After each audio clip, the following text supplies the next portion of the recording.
Hello दोस्तों, welcome to Dikshit tutorials India's learning platform. तो guys, कल जो हमने पढ़ा था गांधी जी का आगमन के बारे में पढ़ा। हमने उनके क्षेत्रीय आंदोलन पढ़े। पहला चंपारण आंदोलन 1917 में हुआ, दूसरा खेड़ा आंदोलन, ठीक है, तीसरा जो हमने पढ़ा था वो अहमदाबाद मिल आंदोलन पढ़ा था। जो एंड के जो दो थे वो 1918 में हुए। वही जो चंपारण का था वो कहाँ हुआ, कब हुआ और क्यों हुआ, उस सब को मैंने एक वीडियो में बताया था। 1917 में हुआ था। आज जो हम पढ़ने वाले हैं, आज हम पढ़ने वाले हैं कि अब क्या है कि गांधी जी सक्रिय राजनीति में आते हैं। सक्रिय राजनीति में आते हैं, वो कैसे खिलाफत आंदोलन का नेतृत्व करते हैं, कैसे वो असहयोग आंदोलन का नेतृत्व करते हैं। आज जो हम पढ़ने वाले हैं वो आज हम पढ़ने वाले हैं खिलाफत एवं असहयोग आंदोलन। अब मैं आपको बता दूं कि ऐसे क्या कारण थे कि उनको ये आंदोलन शुरू करने पड़े। मैं यहाँ पहले आपको हेडिंग लिखा देता हूं, खिलाफत एवं असहयोग आंदोलन।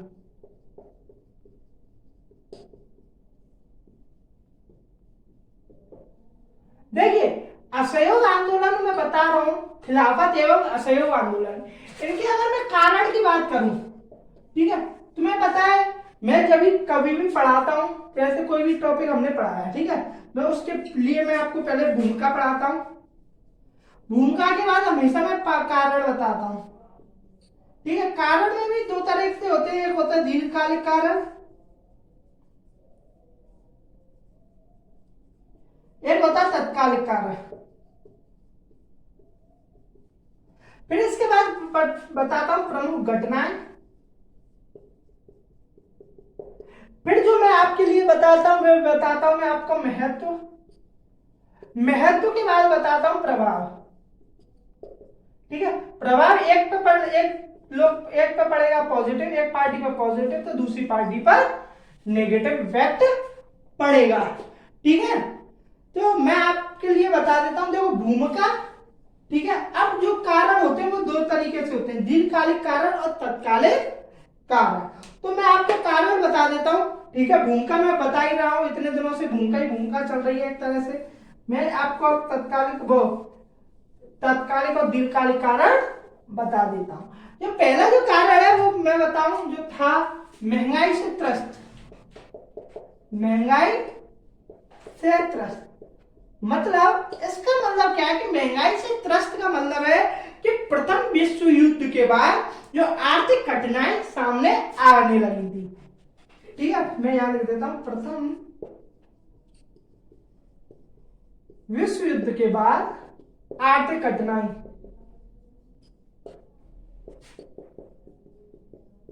वही मैं आपको दूसरा जो महंगाई से त्रस्त का जो दूसरा मैं आपको बता दूं, जो औद्योगिक उत्पादन था, औद्योगिक उत्पादन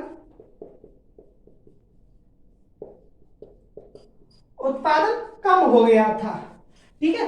वही अगर मैं तीसरा कारण बता दूं कि लोग करों के बोझ से दब गए थे, के बोझ से दब गए, ठीक है। जो कारण में जो मैंने पहले जो बताया था महंगाई से त्रस्त के मैंने आपको तीन बता दिए कि प्रथम विश्व युद्ध के बाद आर्थिक कठिनाइयां आने लगी थी, ठीक है। औद्योगिक उत्पादन कम हो गया था। वही लोगों के पास क्या है कि लोगों पर जो कर बढ़ा दिए गए थे, ताकि क्या है, महंगाई जो क्षतिपूर्ति है ना, ब्रिटेन वालों की जो क्षतिपूर्ति के लिए उन्होंने क्या किया, करों की रेट बढ़ा दी और लोगों पर करों के बोझ से दब गए थे। वही अगर मैं आपको दूसरा जो कारण बता देता हूं, जो दूसरा कारण था कि रॉलेट एक्ट, आप सभी को पता है, जिसको काला कानून कहा गया था, मैंने ये आपको बताया भी था। दूसरा रॉलेट एक्ट के बाद जो पंजाब में मार्शल लॉ लागू करना, पंजाब में मार्शल लॉ लागू। वही तीसरा जो था वो था जलियांवाला बाग हत्याकांड, ठीक है, ये था द्वितीय कारण। और तीसरा जो कारण मैं बता दूं, जो हाउस ऑफ लॉर्ड्स था, हाउस ऑफ लॉर्ड्स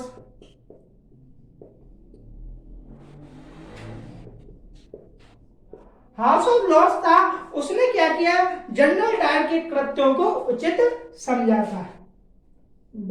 डायर के कृत्यों को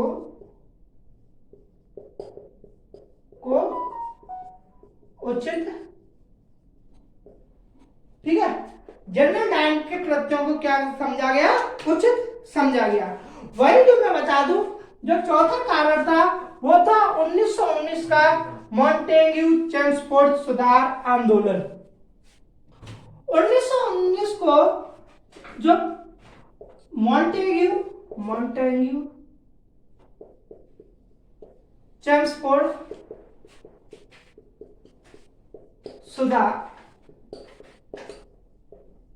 आंदोलन, देखो मॉन्टेग्यू चेम्सफोर्ड सुधार आंदोलन था, वो क्या था, इस जो सरकार की जो मंशा थी वो सिर्फ क्या थी, द्वैध शासन स्थापित करना, द्वैध शासन स्थापित करना। जो रियल मंशा थी वो ये थी, ठीक है, जनता को राहत नहीं पहुंचाई गई, जनता को राहत को वास्तविक राहत नहीं पहुंचाई गई,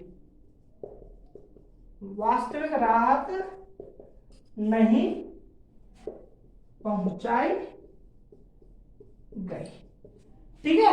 मॉन्टेग्यू चेम्सफोर्ड सुधार आंदोलन, मैं आपको लिए बता दूं कि रेगुलेटिंग एक्ट से लेके, मैं आप सभी के लिए लेके आऊंगा, रेगुलेटिंग एक्ट से लेके जो 1935 का जो अधिनियम था वहां तक के लिए पूरी एक सीरीज लेके आऊंगा आपके लिए। मैं उसमें 1919 का मॉन्टेग्यू चेम्सफोर्ड सुधार आंदोलन भी बताऊंगा, तो वही मैं 1909 का मार्ले मिंटो अधिनियम सुधार भी आप सभी के लिए बताऊंगा, लेकिन उसके लिए मैं एक अलग सीरीज लेके आऊंगा। मैंने यहाँ भी आपको बता दिया जो 1919 में जो मॉन्टेग्यू चेम्सफोर्ड सुधार आंदोलन, जो मॉन्टेग्यू जो था वो था सचिव, भारत सचिव, जो पीछे था वो था वायसराय, ठीक है। सुधार आंदोलन, द्वैध शासन स्थापित किया गया, जो द्वैध शासन स्थापित किया गया वो केंद्र में ना करके काम किया गया प्रांतों में, प्रांतों में द्वैध शासन स्थापित, ठीक है। और जनता को वास्तविक कोई भी राहत नहीं दी गई थी, ठीक है। ये था चौथा कारण। पांचवा कारण मैं बता दूं कि जो मैंने आपको पहले बताया था, जैसे समझौता हो गया था लखनऊ अधिवेशन में मुस्लिम और कांग्रेस का, ठीक है। तो क्या हुआ कि अन्य घटना में ऐसा हुआ कि हिंदू मुस्लिम जो राजनीति एकीकरण हो गया था, हिंदू मुस्लिम का राजनीतिकरण हो गया, हिंदू मुस्लिम में राजनीति एकीकरण हो गया। अब कैसे हो गया, 1916 में लखनऊ अधिवेशन हुआ, वहां लखनऊ समझौता हुआ, यहां लिख देता हूं लखनऊ समझौता कब हुआ, 1916 में, ठीक है। रॉलेट एक्ट के विरुद्ध, ठीक है, रॉलेट, दोनों जो थे कांग्रेस और जो मुस्लिम लीग थी वो दोनों रॉलेट एक्ट के विरुद्ध थे, ठीक है। तो प्रथम विश्व युद्ध के बाद ऐसी घटना हुई कि कांग्रेस और जो मुस्लिम लीग थी वो क्या हुआ, आपस में पास आती चली गई, ठीक है। अब मैं आपको बताता हूं जो खिलाफत का मुद्दा है, ठीक है, खिलाफत का मुद्दा, ठीक है, बेहद ही आप सभी के लिए मैं आपको पूरी बता देता हूं, पूरा ईयर वाइज भी बताता चलूंगा कौन सी ईयर में क्या हुआ था, ठीक है। मैं यहां लिख देता हूं खिलाफत आंदोलन, खिलाफत का मुद्दा, ठीक है। खिलाफत का मुद्दे में मैं आपको बता दूं कि जो मैंने आपको बताया था प्रथम विश्व युद्ध में मैंने आपको बताया था एक तरफ तुर्की भी था तो दूसरी पार्टी में ब्रिटेन था, ठीक है, और भी इसके साथ थे, ब्रिटेन के साथ अमेरिका, इसके साथ हंगरी वगैरह थे, मैं, ठीक है, मैं आप सभी को पहले बता चुका हूं। लेकिन यहाँ हमारे लिए जो जरूरी है वो है ये, एक तरफ था ब्रिटेन और एक तरफ था तुर्की, लेकिन ब्रिटेन का क्या हुआ कि ब्रिटेन जीत गई, ठीक है, ब्रिटेन क्या है, जीत गई और तुर्की हार गया, तुर्की क्या है, हार गई। तो क्या हुआ कि ब्रिटेन ने तुर्की का विभाजन कर दिया, तुर्की का विभाजन कर दिया। और जो यहाँ का जो खलीफा था वो भारतीय मुसलमानों का नहीं बल्कि कौन था, समस्त मुसलमानों का क्या था, एक धार्मिक प्रमुख था। ठीक है, जो खलीफा था यहाँ का खलीफा वो क्या था, जो मुसलमानों का प्रमुख था, धार्मिक प्रमुख। धार्मिक प्रमुख कौन था, खलीफा। तो क्या हुआ कि खलीफा के पद को भी क्या कर दिया गया, खत्म कर दिया। किसने कर दिया, तुर्की। तुर्की का जो खलीफा था उस पद को किसने समाप्त कर दिया, ब्रिटेन ने। तो क्या हुआ, पद से हटा दिया, पद खत्म कर दिया। अब आप बताइए, किसी भी धर्म का अगर धार्मिक प्रमुख के पद को अगर खत्म कर दिया जाता है तो वहां की जनता बताइए वो क्रोध में आएगी या नहीं आएगी। तो सिर्फ वो क्रोध वो यही था कि धार्मिक प्रमुख को खत्म कर दिया गया था, उसके पद को खत्म कर दिया गया था, वहीं तुर्की का विभाजन कर दिया गया था। तो खलीफा को पद से बिल्कुल हटा दिया गया था। यह था खिलाफत का मुद्दा। ठीक है, एक तरफ जो प्रथम विश्व युद्ध में एक तरफ ब्रिटेन था तो दूसरी तरफ कौन था, तुर्की था। और तुर्की का क्या किया, विभाजन कर दिया गया था। इसको क्या लिख देता हूं, विभाजित कर दिया। ठीक है, अब मैं आपको सामने बता दूं कि जो लोगों ने क्या किया, अंग्रेजों के सामने कुछ शर्तें रखी। ठीक है, अगर आप उन शर्तों को मान लोगे तो हम क्या है, एक प्रमुख आंदोलन शुरू नहीं करेंगे। ठीक है, लेकिन आपको बता देता हूं वो शर्तें क्या थी, मैं यहां लिख देता हूं। अंग्रेजों के सम्मुख अंग्रेजों के सम्मुख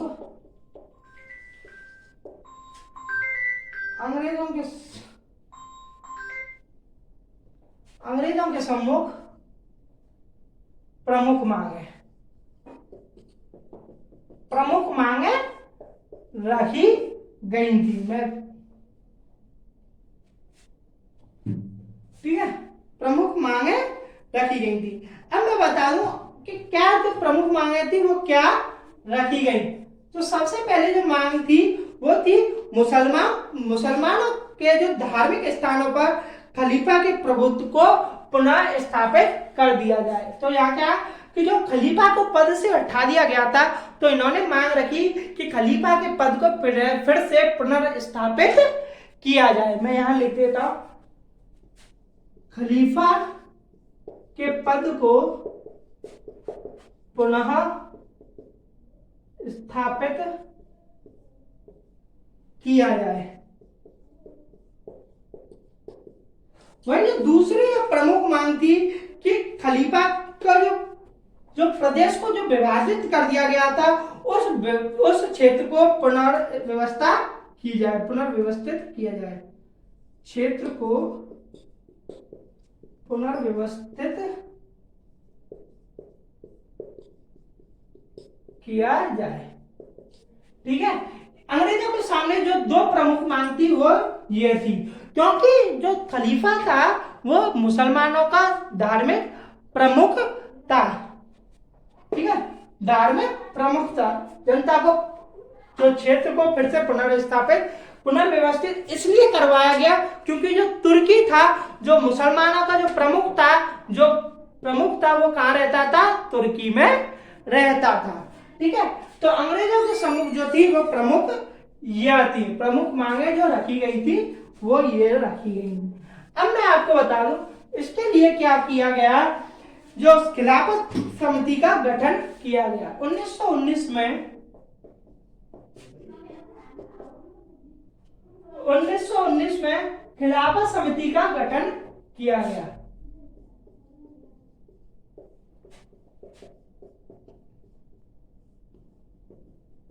अब मैं आपको बता दूं इस खिलाफत समिति में कौन कौन से ऐसे प्रमुख नेता थे। सबसे पहले जो प्रमुख नेता थे वो थे अली बंधु में नाम बता दूंगा कौन कौन से थे। ठीक है, मोहम्मद अली और शौकत अली।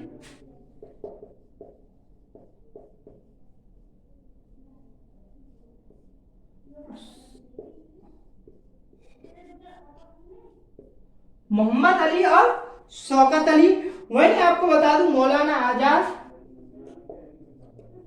मौलाना आजाद, ठीक है, और जो अजमल खां और हसरत मोहनी, मोहन हसरत, ठीक है। तो ये थे जो खिलाफत समिति का जो गठन किया गया था उसके सदस्य थे। अब मैं आपको बता दूं जो गांधी जी थे वो अखिल खिलाफत का समय जो समिति थी उसके कौन थे, अध्यक्ष थे, ठीक है। और उन्होंने क्या बोला कि भारतीयों में एकता स्थापित करने और सरकार के विरुद्ध असहयोग आंदोलन घोषित करने के लिए यह उपयुक्त मंच है। इन्होंने क्या किया कि गांधी जी चाहते थे कि अब क्या है कि एक व्यापक स्तर पर आंदोलन चलाया जाए, क्योंकि अब ऐसी कंडीशन है कि हिंदू और मुसलमान दोनों एकत्रित हो चुके हैं। और एक क्या है कि ये ऐसा मंच था जहां पर एक आंदोलन को स्थापित करके अपने जो मांग थी उन प्रमुख मांगों को मनवा लिया जा सकता है, ठीक है। तो मैं यहां लिख देता हूं, ठीक है। गांधी जी जो कि अखिल भारतीय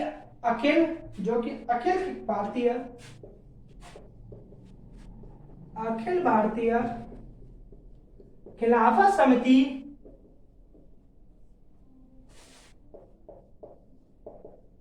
समिति के अध्यक्ष थे। ये क्या ये चाहते थे कि इस मुद्दे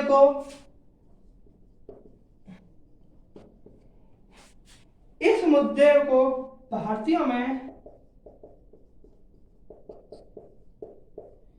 एकता स्थापित करने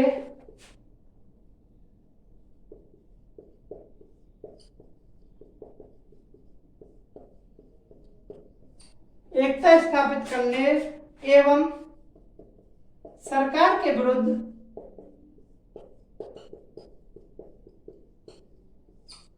असहयोग आंदोलन घोषित करने का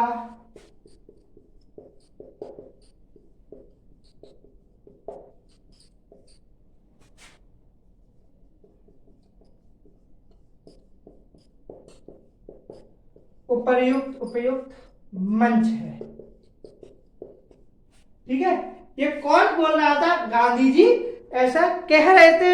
और उन्होंने क्या किया, जब बाल गंगाधर तिलक को भी उन्होंने मनाने की कोशिश की, क्योंकि जो बाल गंगाधर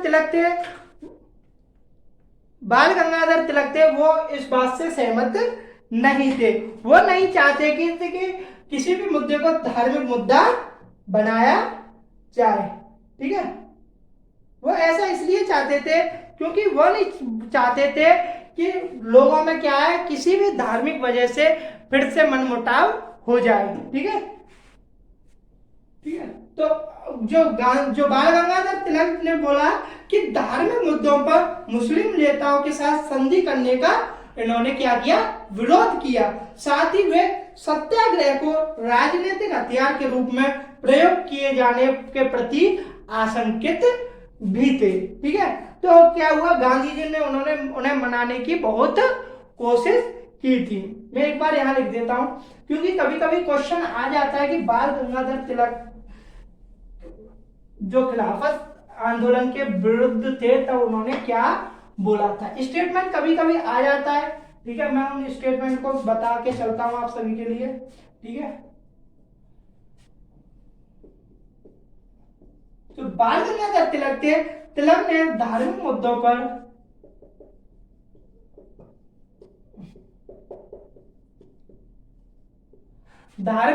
पर मुस्लिम नेताओं के साथ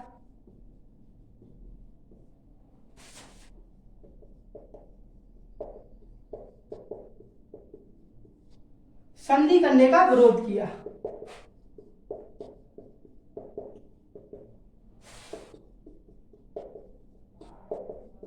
संधि करने का क्या किया, विरोध किया। साथ ही वे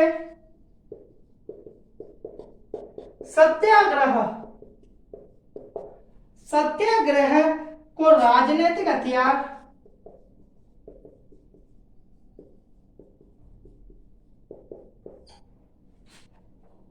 के रूप में प्रयोग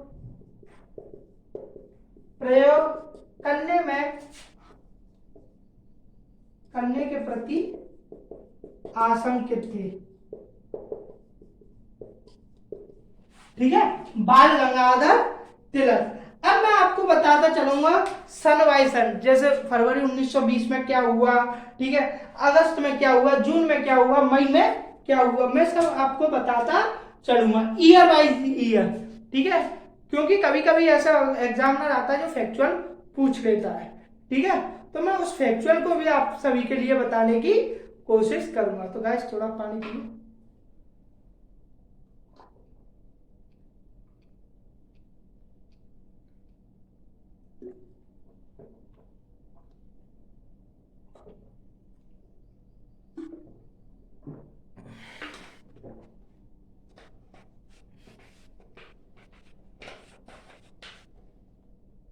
अब देखिए फरवरी 1920 में क्या होता है।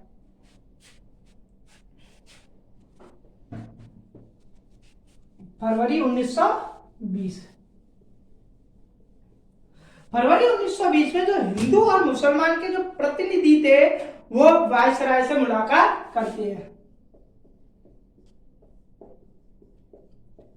हिंदू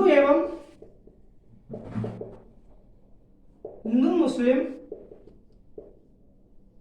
का संयुक्त प्रतिनिधिमंडल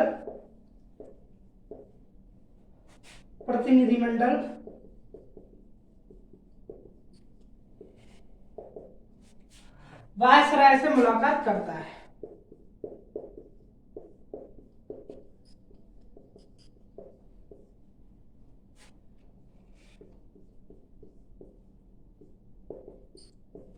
किस मुद्दे पर बात चलती है? खिलाफत के प्रश्न को हल करने की मांग करते हैं।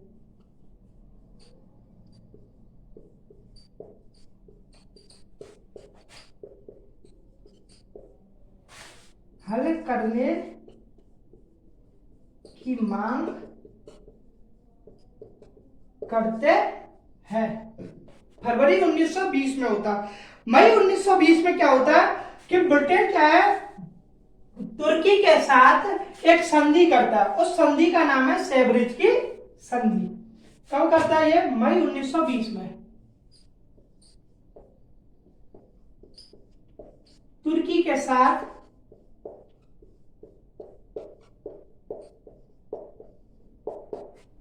सेब्रिज की संधि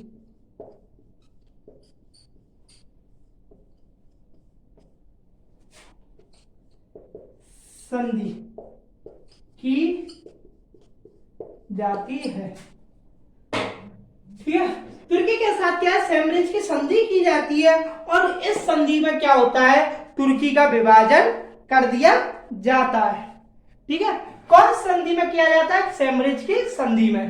ठीक है, सेम्ब्रिज की जो संधि है वो जो प्रथम विश्व युद्ध, जब निर्णायक जो युद्ध था उसमें क्या हुआ, तुर्की की हार हो जाती है और तुर्की को सेम्ब्रिज की संधि, एक शर्मनाक संधि पर हस्ताक्षर करने पड़ते हैं और इस संधि में क्या कर दिया जाता है, तुर्की का विभाजन कर दिया जाता है।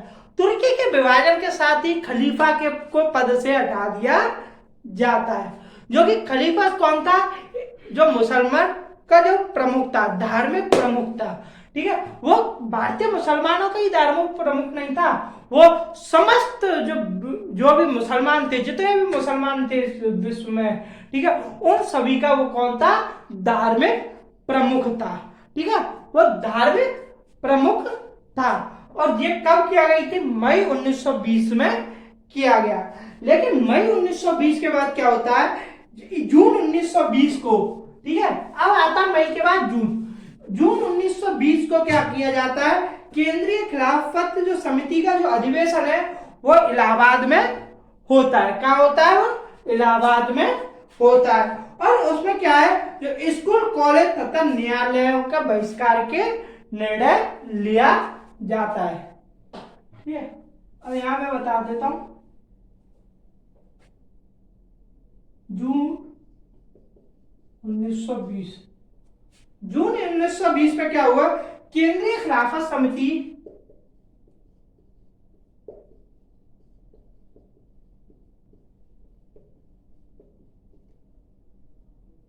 समिति का अधिवेशन इलाहाबाद में, और इस अधिवेशन में निर्णय लिया गया कि स्कूल कॉलेज तथा न्यायालयों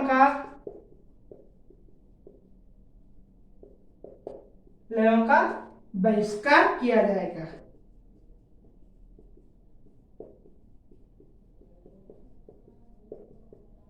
बहिष्कार किया जाएगा। और जो आंदोलन का जो नेतृत्व किसको दिया गया? गांधी जी को। गांधी जी को आंदोलन का नेतृत्वकर्ता बनाया गया।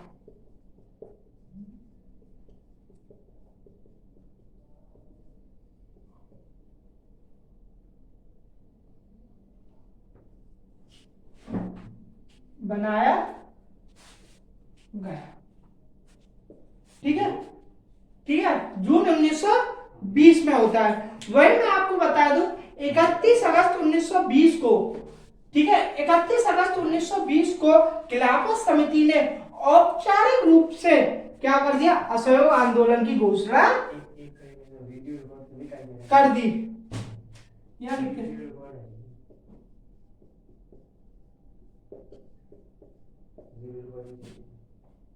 खिलाफत समिति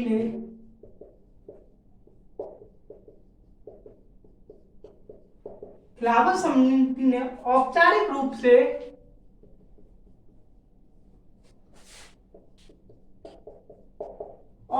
रूप से असहयोग आंदोलन की शुरुआत की।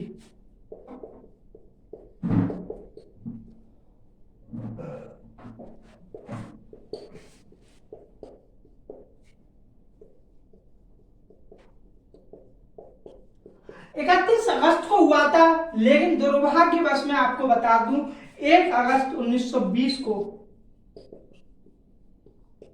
बाल गंगाधर तिलक की मृत्यु हो जाती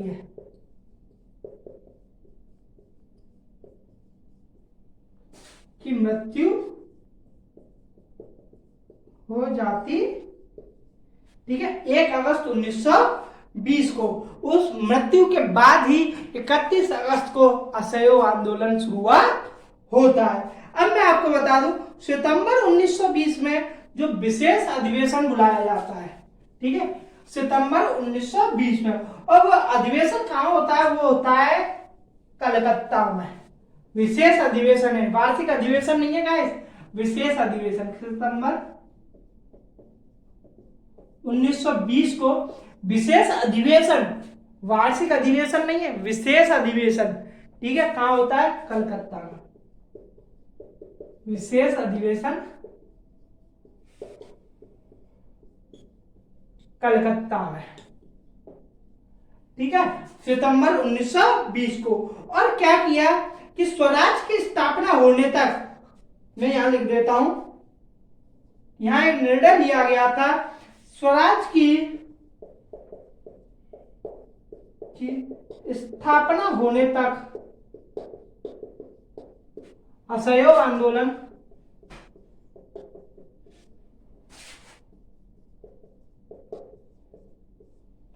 आंदोलन कार्यक्रम को स्वीकृति दी गई।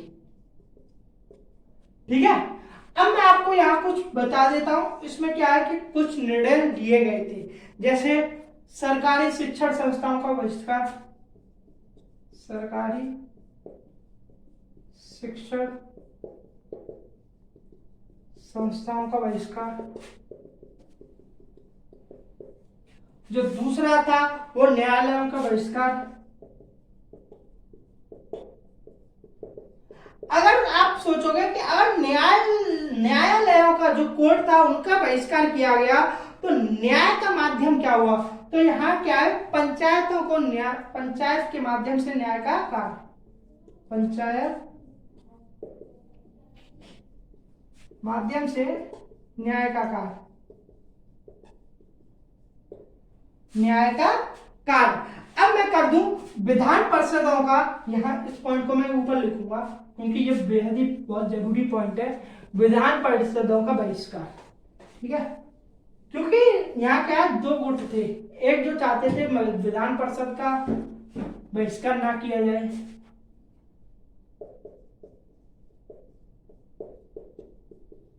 विधान परिषद का बहिष्कार।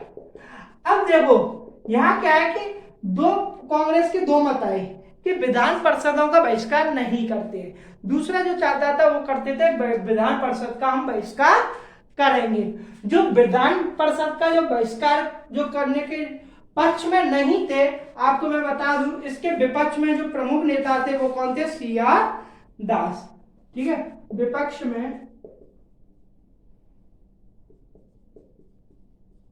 में प्रमुख नेता CR दास। लेकिन कांग्रेस के अनुशासन की वो क्या है कि अनुशासन की वजह से इन्होंने क्या किया, उस विधान परिषद के बहिष्कार को स्वीकार कर लिया। ठीक है, ये विपक्ष में थे, लेकिन उन्होंने क्या किया, कांग्रेस में जो अनुशासन जो चलता था उसकी वजह से क्या किया, विधान परिषद के बहिष्कार को स्वीकार कर लिया। अब क्या था दूसरा जो बता दूं, विदेशी वस्तुओं का बहिष्कार।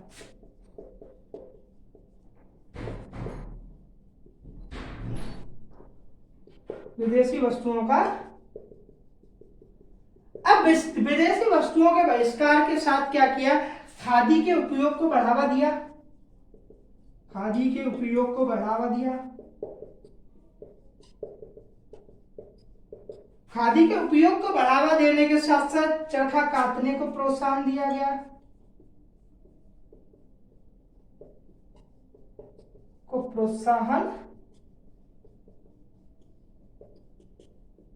प्रोत्साहन दिया गया।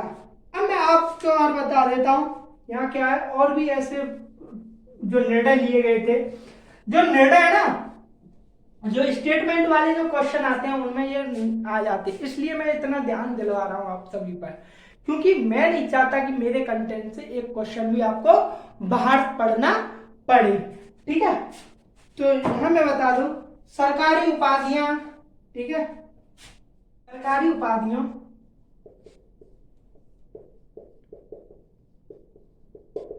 का परित्याग। वही जो दूसरा जो और था वो बता दूं, सरकारी सेवाओं का परित्याग,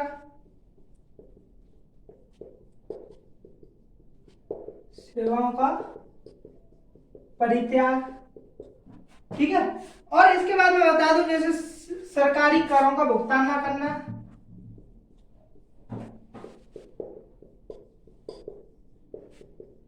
भुगतान ना करना। ठीक है, सरकारी तथा अर्ध सरकारी उत्सवों का बहिष्कार,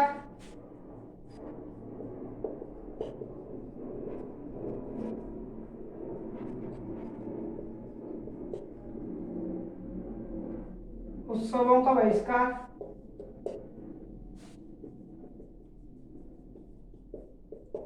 ठीक है, और मैं आपको बता दूं, जो भी सैनिक मजदूर हो, ठीक है, ठीक है, मजदूर हो चाहे वो क्लर्क हो, ठीक है, उन सभी को क्या किया, मेसोपोटामिया में कार्य करने के लिए मना किया गया। मैं बता दूं, सैनिक, मजदूर एवं क्लर्कों को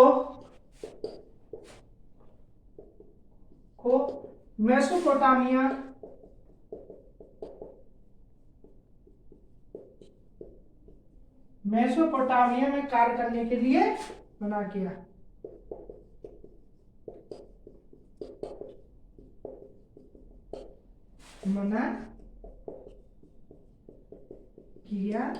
गया।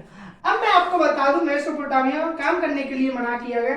जो ये सभी मैंने जो आपको बताए, असहयोग आंदोलन में जो विशेष अधिवेशन होता है कलकत्ता में सितंबर 1920 को, ये कार्यक्रम निर्धारित किए गए।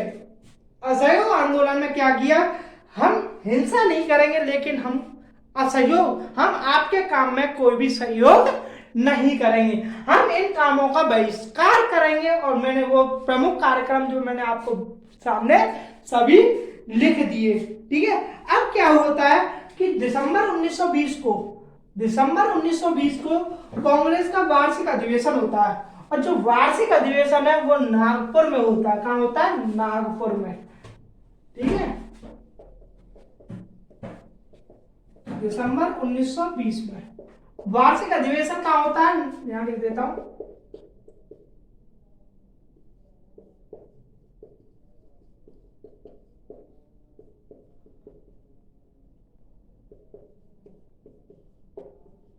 कहाँ होता है? वार्षिक अधिवेशन जो है लखनऊ में, वो नागपुर में होता है।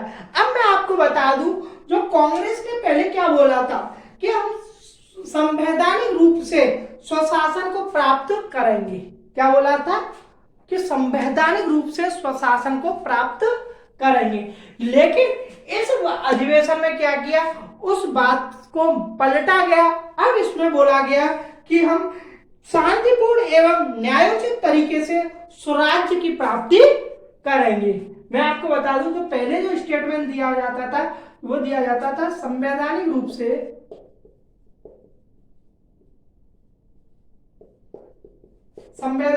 से स्वशासन की प्राप्ति करेंगे।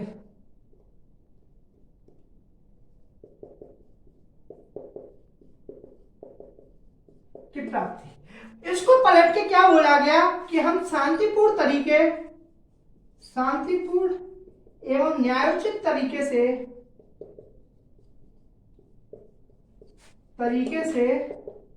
स्वराज्य प्राप्त करेंगे। स्वराज्य प्राप्ति करेंगे।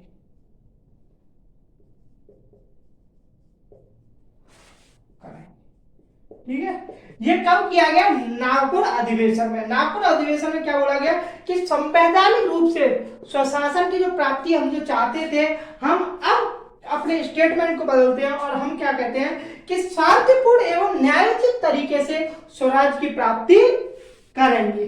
वही और भी जो निर्णय लिए गए थे मैं आपको बता देता हूं कि 15 सदस्यीय कांग्रेस कार्यकारिणी समिति का गठन किया गया।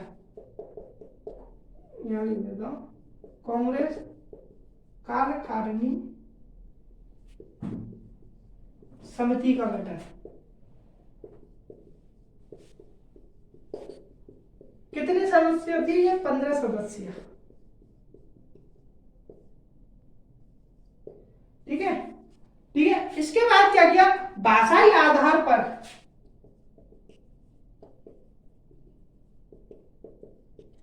प्रांतीय कांग्रेस कमेटी का गठन किया गया। प्रांतीय कांग्रेस कमेटी का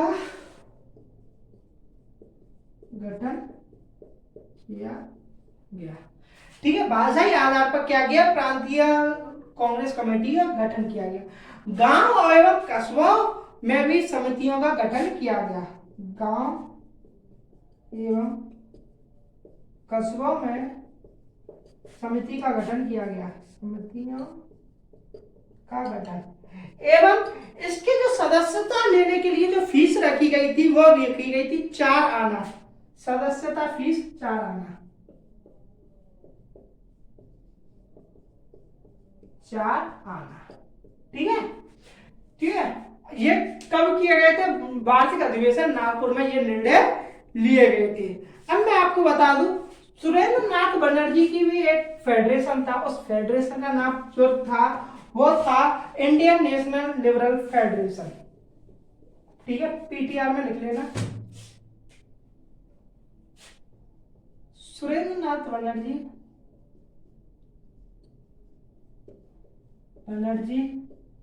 ठीक है, इनका एक क्या था? फेडरेशन था और उसका नाम क्या था?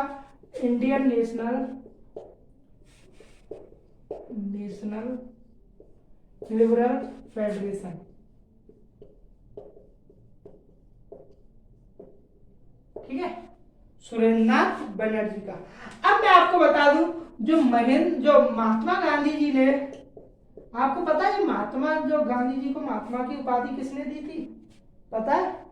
रविन्द्रनाथ टैगोर ने। ठीक है, महात्मा गांधी इन्हें चोरी के पास जो पदवी थी केसर ए हिंद, वो पदवी वापस कर दी। केसर ए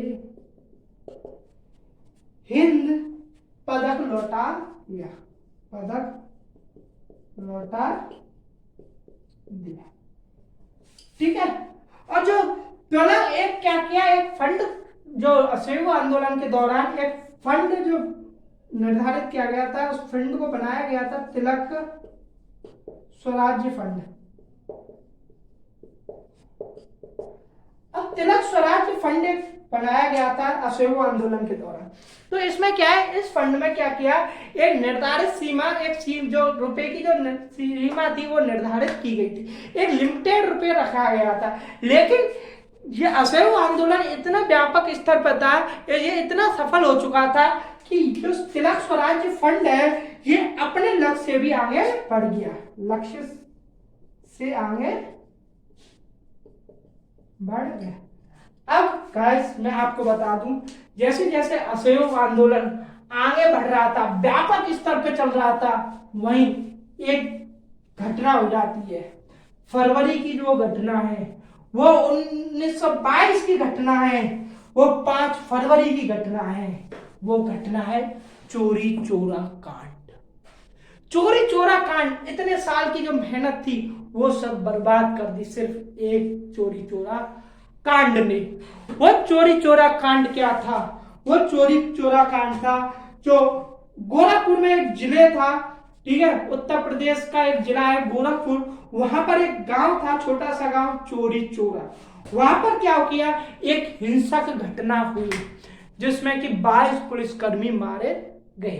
ठीक है, एक हिंसक घटना थी, यहां मैं लिख देता हूं चोरी चोरा कांड। चोरी चोरा कांड ये क्या है, एक प्रमुख कारण था असहयोग आंदोलन को वापस लेने का।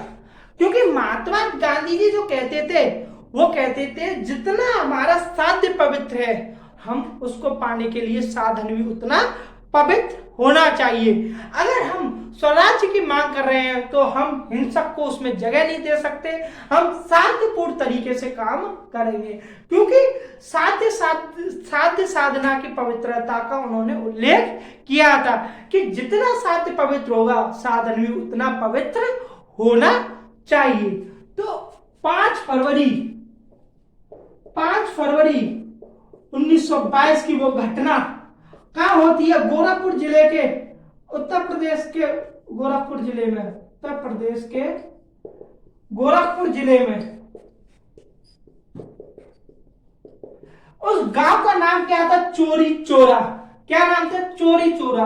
एक हिंसक घटना होती है, हिंसक घटना जिसमें 22 पुलिसकर्मी मारे जाते हैं।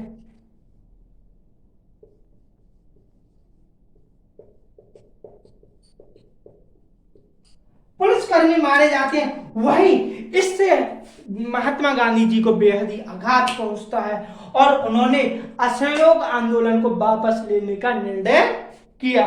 उन्होंने जब निर्णय लिया तो उन्होंने एक बात बोली कि साध्य जितना पवित्र होना चाहिए साधन भी उतना पवित्र होना चाहिए। यहां लिख देता, साध्य जितना पवित्र होगा, जितना पवित्र है साधन भी उतना पवित्र होना चाहिए, साधन भी उतना पवित्र होना चाहिए।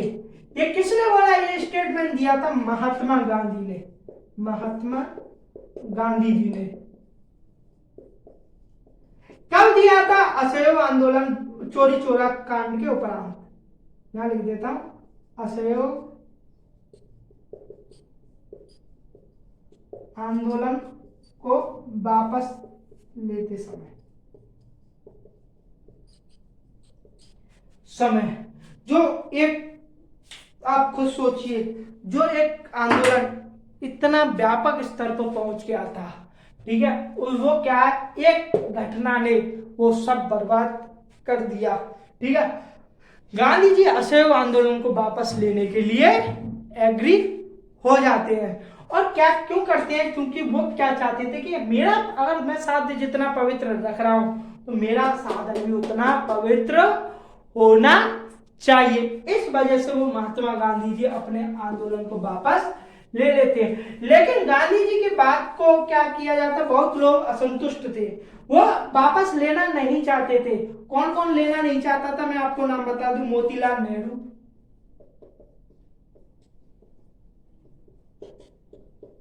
जवाहरलाल नेहरू,